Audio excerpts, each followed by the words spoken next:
Glad you're here. I am retired Lieutenant Colonel Joel Pulowski, and as you can see next to me, except for those of you that are on the radio, that I have not Pastor Andrew or Pastor Lou with me. So today we have a special show. I have with me here on KSLM 104.3 FM, 1220 AM. I have Ed Deal, Representative Ed Deal from the House District 17.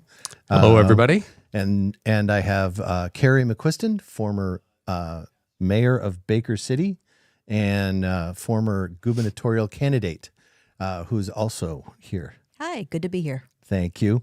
So, Ed, go ahead and introduce yourself to our audience because this is your first time on KSLM, I believe. Thanks for the invitation. Appreciate it. You're welcome. So I am the representative, newly elected representative for House District 17, and that covers East Salem through the Santiam Canyon. So the towns of Turner, Almsville, State and Sublimity, Lyons, all the way up through Detroit.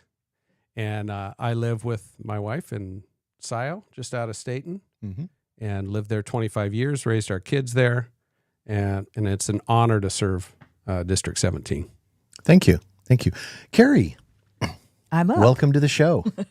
Thank you. It's really good to be here. So, as Joel mentioned, I am the former, just finished being mayor of Baker City in the northeast corner of the state. I ran for governor last year. Since the election, I actually put out a book. I'm serving as senior advisor for Republicans overseas, and now I'm working with Joel on the Constitutional Carry Initiative. Yes. Yay. It is a lot of fun. Yes. It is. Never a dull moment. Yes, thank you. So we have a couple of announcements. First thing, tomorrow, April 2nd, Professor David Clements will be here at the River Church, 6 to 8:30 p.m., talking election issues and election integrity issues. He's the former legal advisor to CBS News. And so he got in trouble on the night of 2020, an election night in 2020. Oh. Yeah. And so now he does talk about the issue where he doesn't get in trouble. All right. And then another big event coming up next week, April 8th, 12 p.m. in the Capitol Mall. We're the huge Easter festival. So this is open to everyone. Tons of gifts and toys being given away. And as well as 20,000 Easter eggs. So bring your kids. And there will be a cash machine for you to climb into and grab the bills. So good fun, good times will be had by all. All right. Thank you. Okay. So you wrote a book. I did. All right. And it's called The Government We Deserve by Carrie McQuiston. It is available on Barnes & Noble's website. It's also available on your website, which is blacklionpublishing.com, and lion is Lyon. Lyon. Yeah, we're not mentioning Amazon because I ordered from Amazon in mid-February, and they sat on my order. Period. Didn't fill it. In addition to raising the price almost $20. Yes. When it was released on February 28th. So the book is out now, and how are things going with the book? Oh, things are going very well with the books. But yeah, the Amazon situation was strange. So I've been in the publishing business since 2007. And this is the first time I have ever seen Amazon do something like this. The audiobook sales are fine through Amazon. The Kindle book sales are fine through Amazon. But the paperback and hardcover, they decided to almost double the suggested retail price.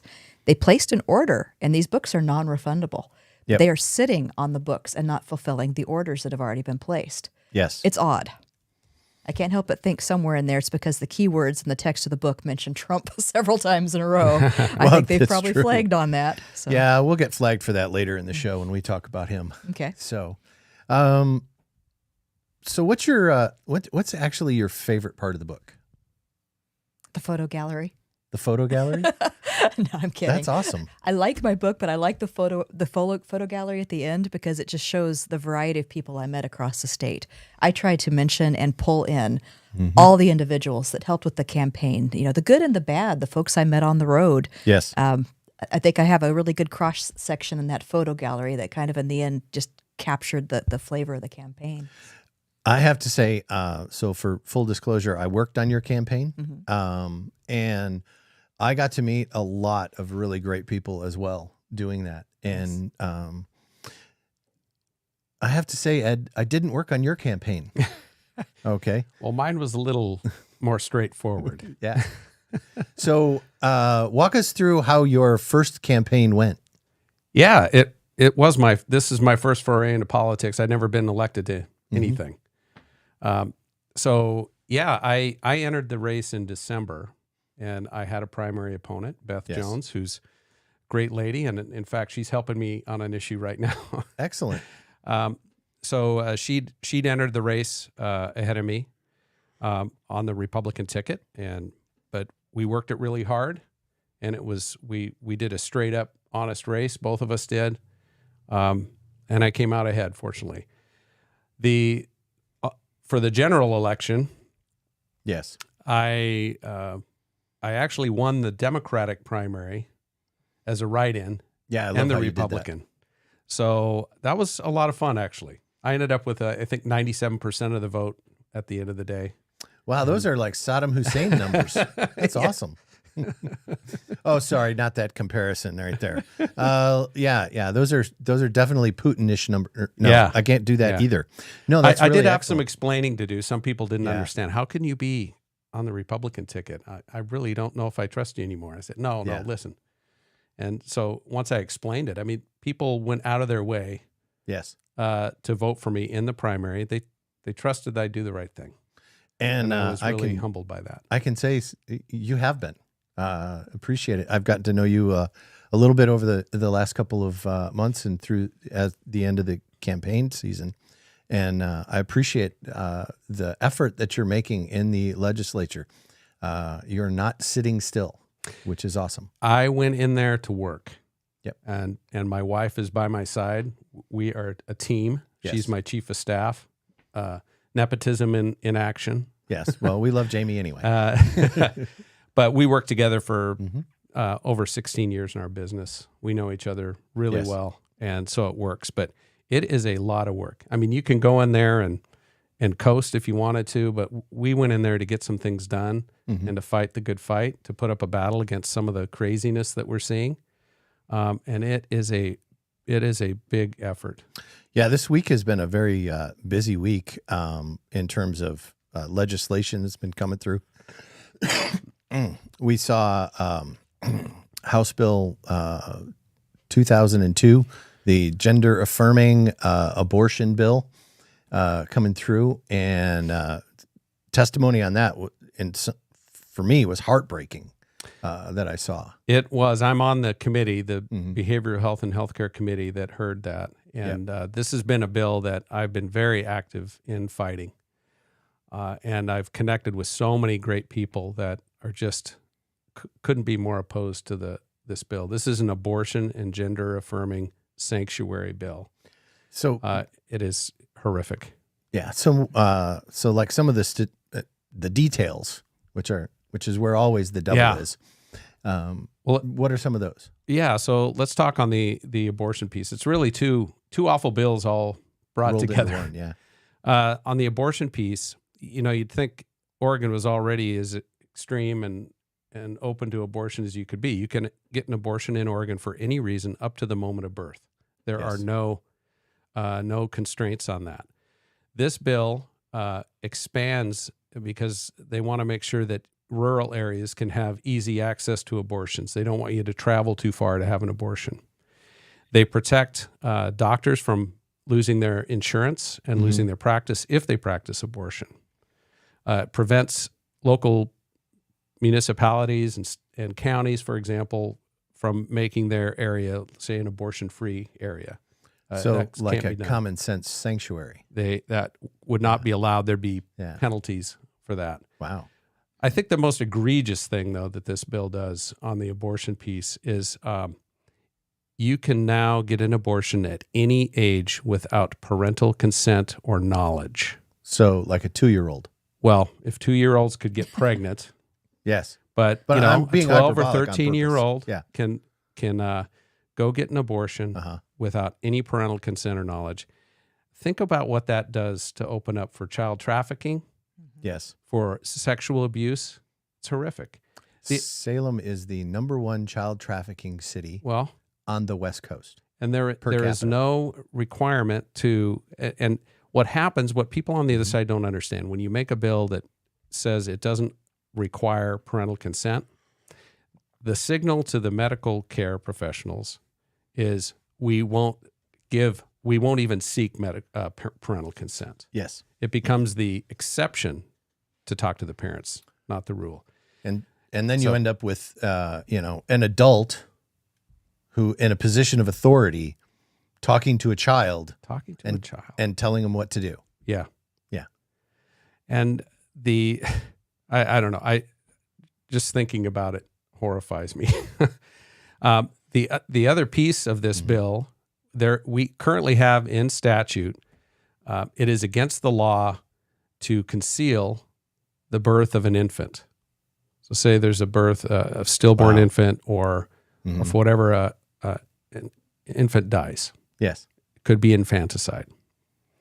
It is now illegal to conceal that.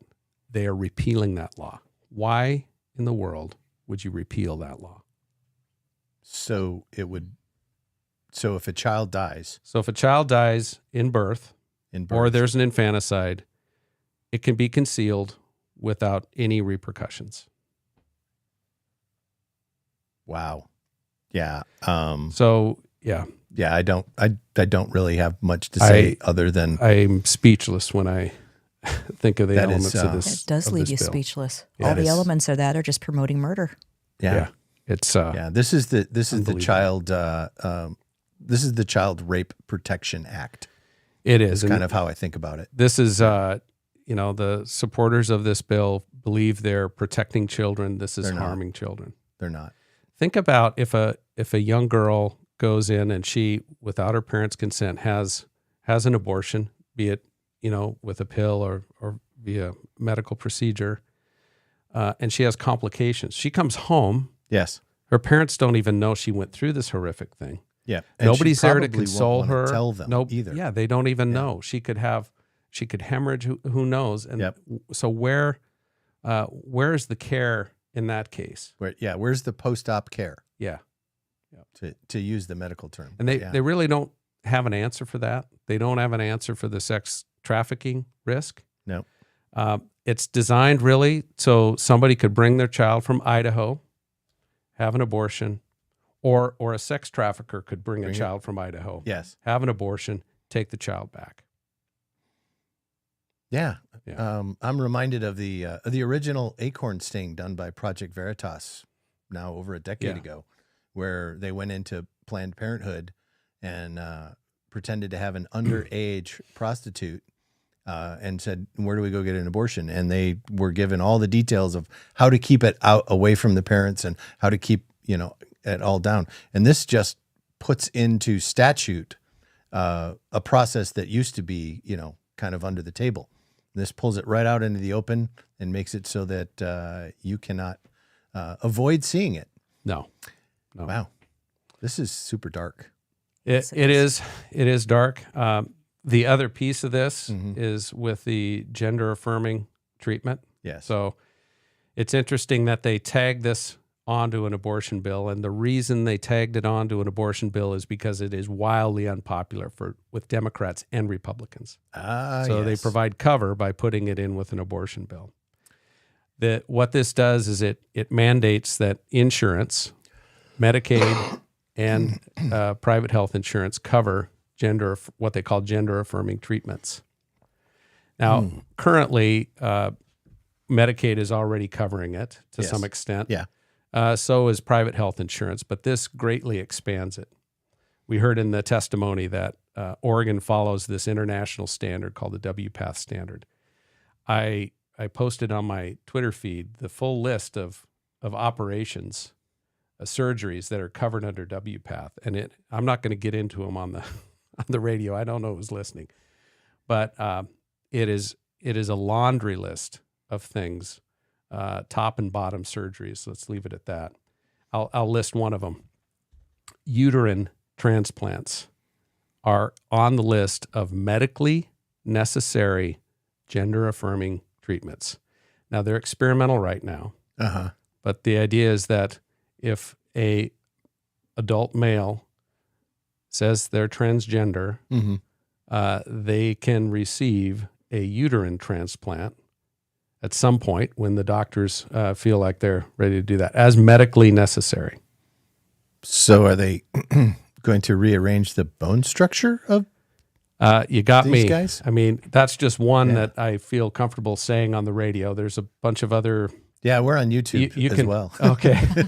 So yeah. If your child wants to be a eunuch, Uh-huh. that is considered medically necessary care. That was done for harem guards in the past. But anyway. Yeah, Yeah. and I'd add that where as I've dug into this issue, I've talked to a lot of parents who are very concerned. I've talked to detransitioners. Yes. I've talked to therapists, doctors.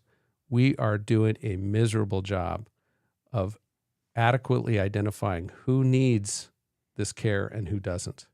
And what happens in the process is we're harming a lot of kids. A lot of them are ashamed and afraid to speak up. Oh yeah. The parents will not bring it up. I've asked them, why don't you report this to the medical board? They're scared of losing their kid.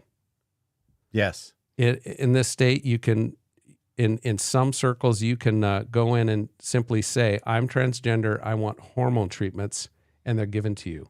There's no mental health assessment. There's nothing.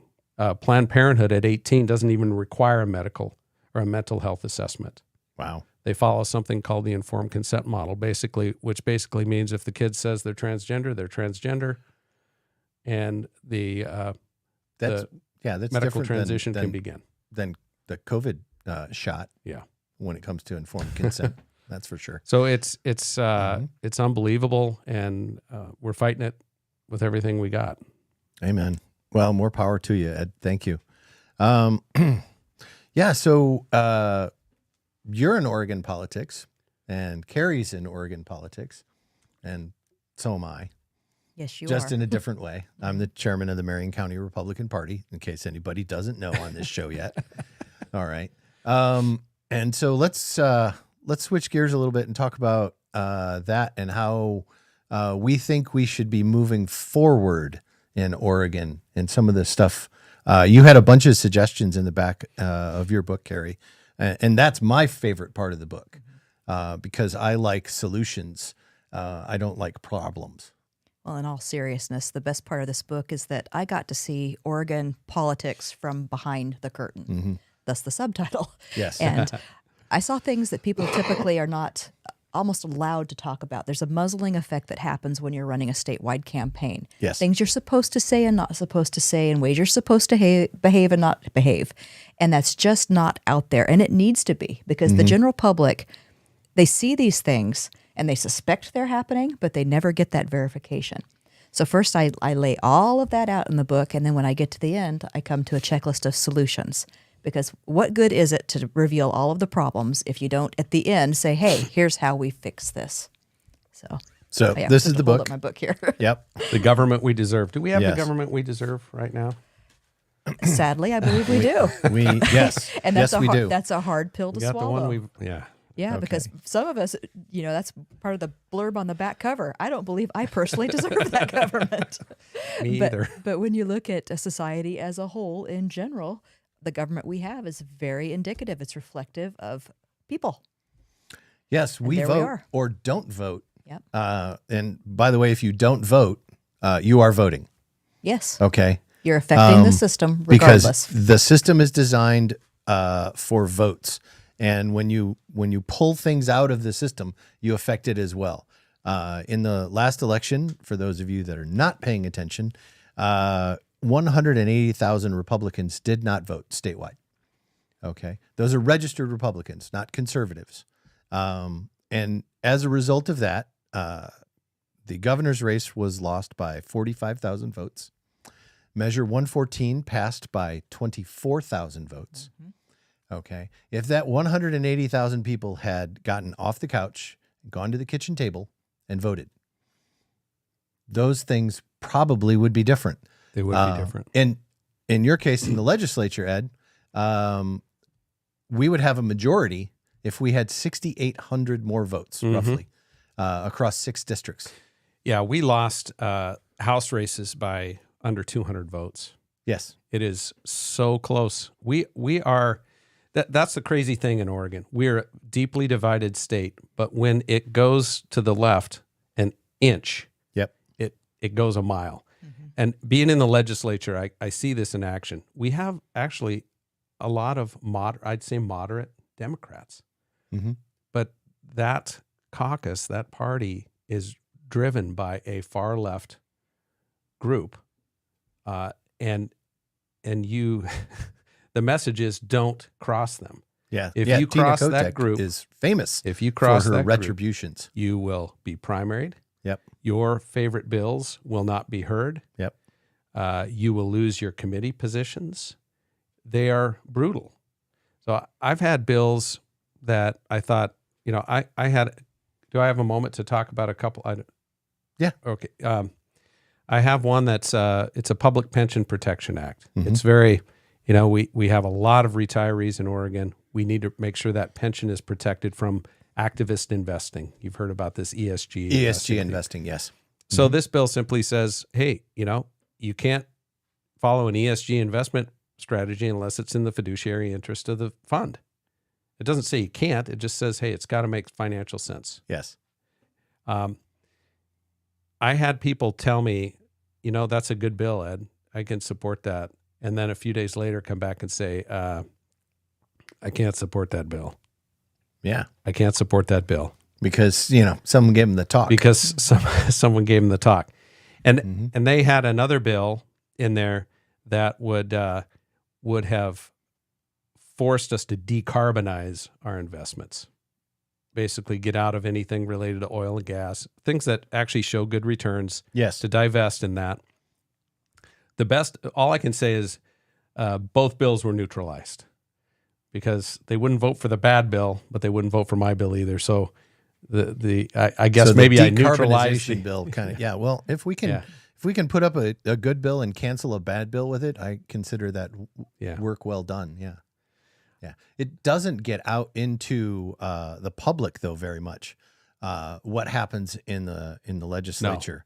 No. And that's one of the things that we need to work on as we communicate with our voters, and our fellow Republicans and everyone else in the state. It is always important to me that things be broadcast in advance, that we don't, do everything behind the scenes and then just come out with, this is a fait accompli answer. And from my point of view, when I looked at the governor's race last year, that's what it looked like to me. Mm-hmm. All right. Your thoughts on the issue? I have lots of thoughts on the issue. Where would you like to start, Joel? I know you mentioned. Start with the media and how it was covered you. Well, that gets complicated there. So in the beginning, when I started our little rebellion over in Baker City against the mandates, we had pretty good media coverage because we went national first. It blew up publicly, and then it came back to Oregon, and the Portland media covered it. Yes. When I first joined the race, got involved, they covered things. But there was a point about a month right before the actual primary where I went into an absolute and total media blackout in Oregon. You'll see a cutoff point where I was no longer covered in the media. Yes. I didn't get. I wasn't allowed on the debate stage. Yep. I didn't get surveys that would go in newspapers. There was nothing. We tried to go around that and go national and then come back, but by then it was too late. And these media sources, we had two large candidates forums, gubernatorial candidates forums. We had, I think, KPTV and KOIN, and it was like the ever-moving goalpost when it came down to that. It started out, okay, you need to raise a certain amount of money and have a certain amount of donors to make it on the debate stage, which I did. No problem. You did. I was polling ahead. I was doing very well. Met that threshold, they moved the goalpost. Yes. Raise the amount of money, raise the amount of donors. I still made it. Okay, so then they removed, we're going to remove the in-kind donations, which are volunteer hours, things like that, which are not direct cash infusions. Yes. So, okay, I did that too. Kept meeting that. And so finally at the very end, before the cutoff, the TV station said, I think it was KOIN, $750,000 cash donations. Meet that or you're off the debate stage. Boom. And the pushback from the public on that was so swift and severe that they actually canceled that debate. Yes. Yeah. I remember that. And so the next TV station steps up, and they have a little bit different point of view, a little bit different approach. They're going to do polling in addition to the donations to get you on the stage. I thought, great. I'm meeting that no problem at all. So the polling firm that they hired, and this is probably where the spoiler is, and I spoke out very loudly at the time. You did. The polling firm was owned by a lobbyist whose clients donated to only one of my competitors. So that right there is a little bit sketchy. That should be a very big conflict of interest. The poll that was done, in my opinion, was not done correctly. I think we had maybe 160 people statewide in that poll respond, and that determined who would be on the debate stage. Yes, it did. It did. I remember digging into that poll slightly, and because there were no internals published with it, it was only headline numbers. And then after the debate, they published the internals, and that's when we found out that it was actually 36 votes. 36 people made the decision on all of the candidates that were on the debate stage. Not, yeah. So, at that point, it was call somebody and get them to vote the way you want. It was dirty all the And way so, across. yeah. It was absolutely corrupt, and it blocked the candidates who are grassroots candidates who Yes. had been polling ahead, who had gotten on the ground and done the work. It blocked that entire slate of candidates. Yes. And the most frustrating part, and I add this in the book also, is I'm watching that debate with the candidates who are up there on the stage, and I'm watching the feedback on Facebook and social media. And it's comment after comment. Where are the good candidates? Is Yeah. this all we've got? Where did Yes. everyone else go? And I am thinking in that exact moment, okay, one of those folks has just won the primary, Yes. which means that we've lost the general. Yes. And so I actually start writing this book right after the primary, before the generals even happened. And I knew how it was going to go. I could predict it clearly. And so the introduction, the first couple chapters, I wrote back right at the beginning of June, I believe. So And you were right. I was right. Yeah. Unfortunately. They Yep.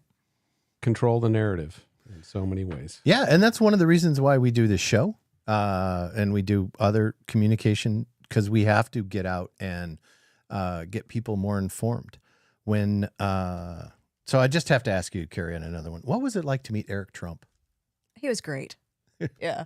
Okay. So that was at the Reawakening tour. Yes. And prior to that, several weeks ahead of his being announced as a guest speaker at that tour, Yeah. we knew he was coming. And it had taken just a little bit of time to get an interview, a meeting scheduled with him. It took several weeks. And I didn't know for sure that was going to happen until maybe a week or so prior to the event.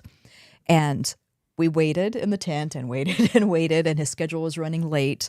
And we were told to go sit here in the green room at one point. Yep. And he's like, okay, to talk to us through his people. We're going to make this up to you. I know that we can't have the half-hour meeting or so that we were going to do. I'll make it up to you. And so sure enough, we're sitting there in this tent, and Eric Trump and his security walk through. And what he had done to make it up to us was clear everyone else out in the schedule so that he could walk across the tent. And the first thing he did was give our Oregon's National Committee man to the RNC, Solomon Yu, big hug. Got him in a bear hug. Yep. And then met me. And you were there, Joel. Yeah, I'm the one that took all the photos. Yeah, he was back there with the camera. And so we got to have a little discussion about what it would look like to flip Oregon red and to Yes. have a Republican governor who could then potentially campaign for his father in Oregon and have it be a friendly landscape. I mean, that would have been lovely. Yeah, we So- could use a Trump rally here. Yeah. That would be awesome. It would be great. But yeah, very, very good guy, very easy to talk to. And I think at that point is when I realized how Donald Trump's children have been affected by all of this, by the Trump derangement syndrome that you see across the country, the hatred, because they're caught right in the middle dealing with this too. Oh, I'm It's sure. affected them and their families. I mean, they did not need this. They could have gone off with their money and their business and operated successfully and been happy doing what they're doing, but they've chosen to jump in. I'm pretty sure this has cost them millions of dollars. Yes. To go through. Yes. Yeah. Easy. Yeah, this is when you get into politics, especially at the local level. Most of these jobs are volunteer jobs. They're not paid, or if they are paid, they're paid very, very little money, and you do not come out. You do not profit from them, if you will. Okay, the folks who get on the water board and get on the school board and get on the local fire district boards. My hat is off to them all because those are important positions, and they're basically unpaid. Yeah, and they're a lot of work, and sometimes there's no glory in it, right? Yeah, if you're in the Salem Kaiser School District, so a friend of mine is Dr. Sacha Chandagiri, and yes, I did practice that name. Love you, Sacha.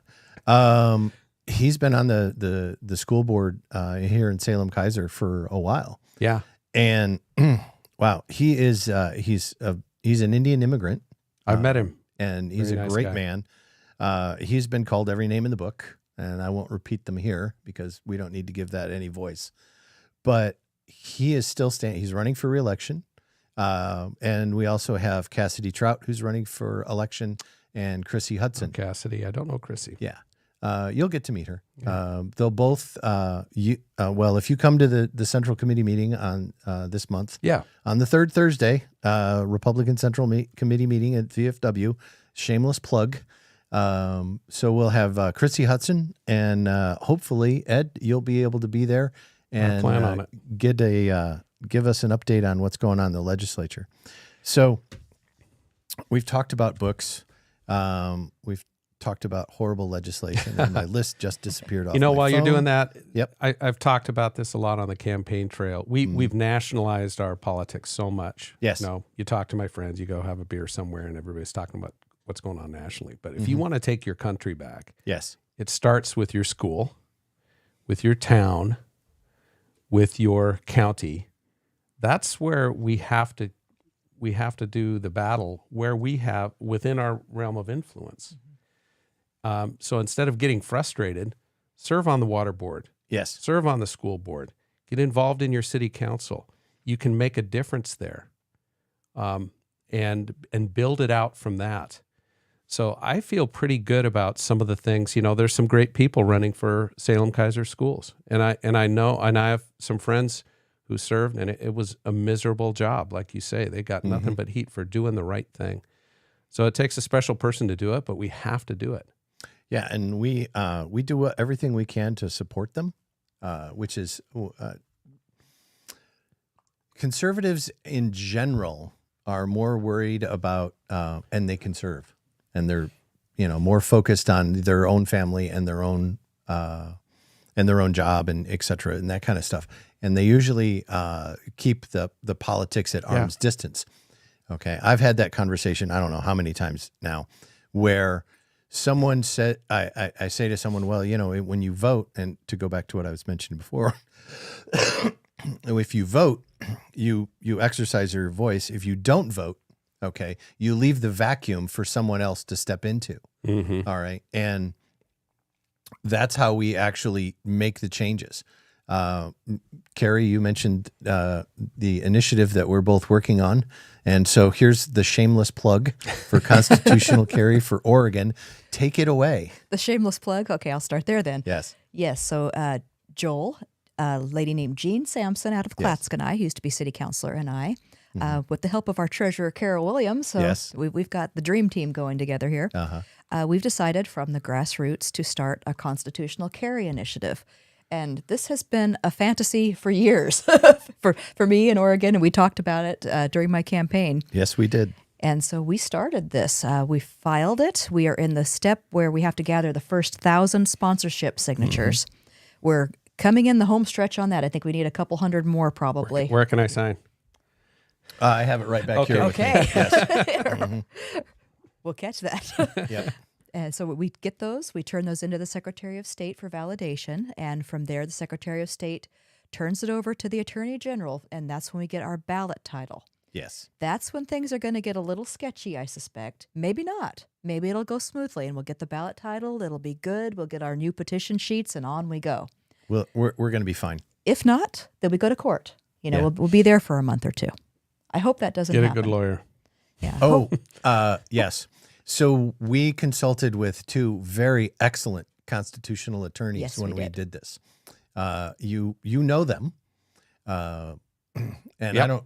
I haven't actually gathered permission to use their names. No, let's not do that. So I'm not doing that. But Yes. And this is the changes that we need to make. So only in Oregon can or I should say, only the people in Oregon can change the Constitution of Oregon. All right. So, and that's why we wanted to make this a constitutional change rather than a legislative fix. And doing the research for this initiative, all of the legislative fixes for constitutional carry to make that enable always had a million carve-outs for all kinds of little exceptions, and then you had to have the exception for police officers and and retired police officers, and and then there were other ones for locations and all kinds of craziness. When you do it at the constitutional level, you end up with one sentence, and it says that you may carry without a permit a concealed weapon. And that's all we did. It was And so that's it. simple. We added one sentence to amend the Oregon Constitution. There's no confusing our intent. There's no complicated wording. It's one sentence. Hopefully that will help the process of getting the wording right on the petition, because how that can be so distorted. Yes. We've seen Yes. that play out. Yeah. Well, knowing our attorney general, we might end up with a ballot title of something like "Give all the crazies guns." Yeah. You know, you can kind of that's see it okay. coming. Yeah, something like that. So, but yeah, go to constitutionalcarryfororegon.com. That's Yes. our website. It's All all right. up and running. If you can't get to a signing location or can't find a 10 signer petition sheet, download the single signer sheet and mail it in. Yep, mailing address included, postage not. Yes. So let's jump over to a bill that was just passed, and that's House Bill 2001, and it's matching Senate bill, and that added 200 billion. No, 200 million. Sorry. Yeah. Sorry. Yeah, I knew I was wrong as soon as I said it. 200 million to the homelessness and partially homed. I don't know exactly how to say this bill. And it's funny to me as we've seen more and more money be spent on homelessness. It's always based on housing, and just some interesting numbers have come out. Portland itself has spent 1.7 billion on homelessness since 2015. That doesn't count the state money. I have no idea how much the state. It's in the billions. There is a thing called the homeless industrial complex. Yes, there is. I have talked about it before. This is a business. Yeah, they're building an industry. They're building an industry, and there's a difference between shelter and housing. And I think everybody would agree, hey, we need to give somebody a temporary shelter.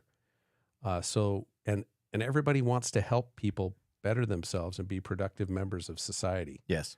But taking somebody who's sick and mentally ill and drug addicted and putting them in a home, And letting them you haven't fixed anything. it does nothing. yeah, you have letting not them fixed self-medicate anything. with fentanyl. Letting them self-medicate. Yeah, Yeah. you haven't fixed anything.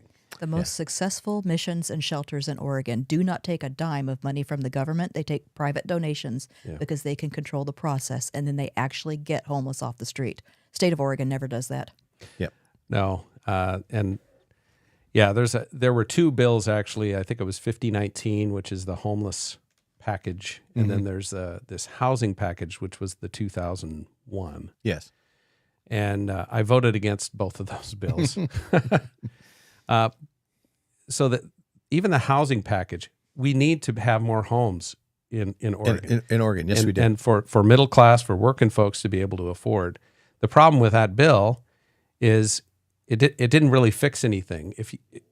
I want to see something to give localities, municipalities, cities more control Yes. over their urban growth boundaries, how they build out their communities. Let the community decide that. But in classic Oregon fashion, Yep. it was just more dictating from the top, Yeah. telling the cities, here's how you can grow, here's what we're going to let you do. And if you don't do it this way, we're going to make you do it this way. I like one of the portion of the bill that said the population of 10,000 cities. Yeah. And so if you haven't read it, Carrie, have you? No, I have not read the full bill. All right. So it tells you if you're a city with 10,000 people, that you have to follow these rules and there will be punishment involved. Okay. It's actually punishment Yes. if you do not follow it. Yes. That's what I couldn't get over. Yeah. And it is severe. So Baker City would have to lose 300 people somewhere. And to that's avoid the exactly to what avoid will the happen punishment. when we see this, Yeah. when it gets in position. Yeah, exactly. Wow. They did remove some red tape, Yeah. but the idea is the state will go and do a survey and tell Baker City, okay, this is how many more homes you need. And then the city can put a plan together. They give some leeway to the city what that plan looks like. But then the state says, okay, now execute that plan. And it's financially impossible. Yeah. Yes. Yeah. And this is like the state's solution to the famous fire map. Yeah. Yeah. Oh, that's a and, nightmare in you and know, of itself. that is on hold. It's on hold, But we thankfully. saw it. So I was in terms of the Beachy Creek fire in 2020, I was 300 yards away from the evacuation line, or less, actually. And there were fires within a mile of my home. All of them were put out by volunteers and the farmers and ranchers that were supposed to evacuate. If they didn't, Mm-hmm. you know, and this is your area, Ed. So you've been, I know some of you've been those paying farmers who put attention those to that. fires Yeah. out. Yeah. But yeah, Oregon's classic deal is a top-down approach to every problem. Yes. And then that creates more problems. So then they need another fix to that. I'm seeing it in epic form on the healthcare side. Yes. We have a severe nursing shortage in the state, but I can look back over Because years. we've forced vaccines. Yes. Well, we Among canned a other lot reasons. of Absolutely. good nurses Yep. because of those mandates. Over the years, we've restricted nurse education. Who can set up nursing schools?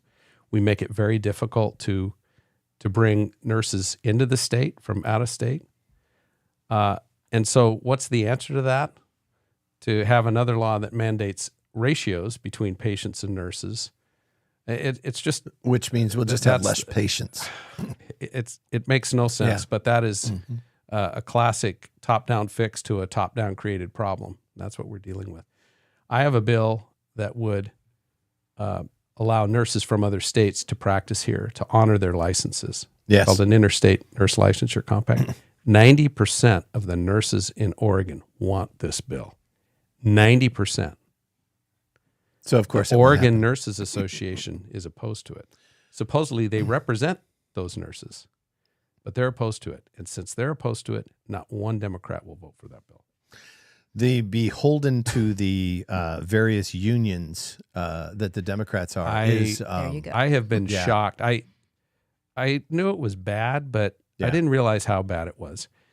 The SEIU, very similar story. They do not represent huge swaths of their SEIU constituency. is one of the major sponsors behind ranked choice voting. They Okay. they do not represent their Yeah. constituents, and I have no idea why their constituents put up with it. If they knew what was going on in the Capitol with their money Oh, yeah. and the issues they're supporting, Well, that's why we have you on, blows me so we away. can talk about these things. You know, yeah, and we don't actually get enough from our legislative liaisons as well in terms of communication out. So I'm going to ask for more on that yeah, because it is important for us to, if you want to change out the legislature and longtime incumbents that are there, you really need to know what they're doing so you can talk about what it is that they did their last term, and then ask the people that they're supposedly representing whether or not they want that to continue. and I'll tell you, it is it is a tough battle day in and day out in there, listening to these bills and listening to these agencies, and I can think specifically of all these efforts for what they call equity. Yes. And who doesn't believe in equal access and equality and equal opportunity for everyone? But that's That's not what they mean. that's not what they're. Equity and equality are two Yeah, different they things. are two Yes. different things as Yeah. they use the word, but it permeates everything we do in Oregon, and it is. I'm trying not to get beat down. I keep fighting it every chance I get, and I'm making people uncomfortable. Oh, good. But you Good. can watch the videos. It's all recorded Yeah. on all these I hearings. think you'll get used to the abuse as you go. Yeah. So we Thank you, Take it sir. tough. May I have another. so we now have our second example. So we had the FTX donations to the Democrats here in Oregon. And I'm going to be completely partisan on this one. They took over $14 million to candidates in the last cycle, and $500,000 to the Democrat Party of Oregon, and they have refused to return the money that was stolen from FTX investors. And now we have brought to you from the Willamette Week, Oregon's power couple of cannabis. Oh, yeah. Okay. The article here goes into great detail, I might add, and you're drawing the ire of the left side of the spectrum when the Willamette Week is coming out against you and exposing you for your corruption. This couple is millions in arrears in taxes and in payments to vendors, but they still had the money to donate to Tina Kotek and Shima Fagan. And the Democrats in the caucus, their caucus, both Senate and House. And this is not going to change until we have we expose this kind of stuff. Exactly. As what and so expose away, Expose away. you know? I'm trying. Yes. So we mentioned as we get down towards the end of the show here, and I want to go national just for a moment. Because we saw in last Tuesday, we saw a horrific tragedy happen in Nashville. Horrific. And the Republicans in the legislature attempted to address those safety shortfalls here in Oregon and were voted down by the Democrats. But there were Democrats who voted for the legislation on every single piece. I can do the math. There are not 30 Republican legislators in the Oregon legislative representatives. Yeah. So I have a lot of thoughts on that. Yes, but So- we're going to keep it short. Yeah. What they did is they played a game. Yep. They let some vote yes to protect their turf, Yes. but they didn't let enough vote to allow the bill to pass. So these were bills, for the most part, that were never going to see the light of day. They were never heard in committee. Yep. They were absolutely make our schools safe. And the sad thing is, those bills, you saw that tragedy in Tennessee. These bills would have prevented that tragedy Yep.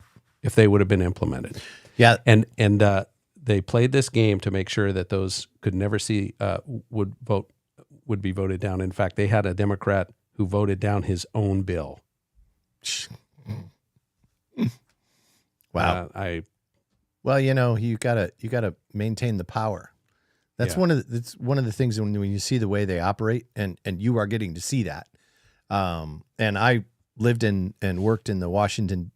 I didn't live in Washington, but I worked in that environment. Okay, the last 4 years I was in the Army at Homeland Security, and when they come to give you the team speech talk, you got to be a team player. Okay, that's so you don't cause any waves. And the second one is the one I call the talk, which we mentioned earlier, which is like you're getting on board or else. Okay. And we've seen at the national level what or else means. Okay, with the indictment of President Trump. And when you were there at his announcement, Carrie, Yes. were you expecting to see an indictment? I think he was.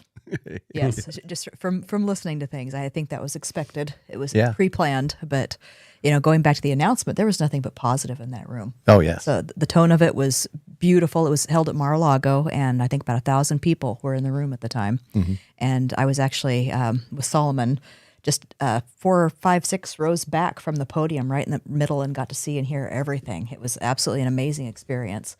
But he knows that he's going to continue to be attacked. I mean, they're targeting him to get him out of the way because he's standing in between that corruption and us. Yes. And if they can do that to him, look at what they can do to the average citizen who doesn't have the means to fight back. It's scary. And there's also a federal grand jury that is and a grand jury in Georgia, I believe, as well. And so as we go down this road, I just want to mention that in the last decade, there have been 2 countries in the Western Hemisphere that have indicted a presidential candidate. One is, of course, the United States, and the other was Daniel Ortega, the communist leader of Nicaragua, indicted his presidential candidate opponent. So that's the club that we're in now.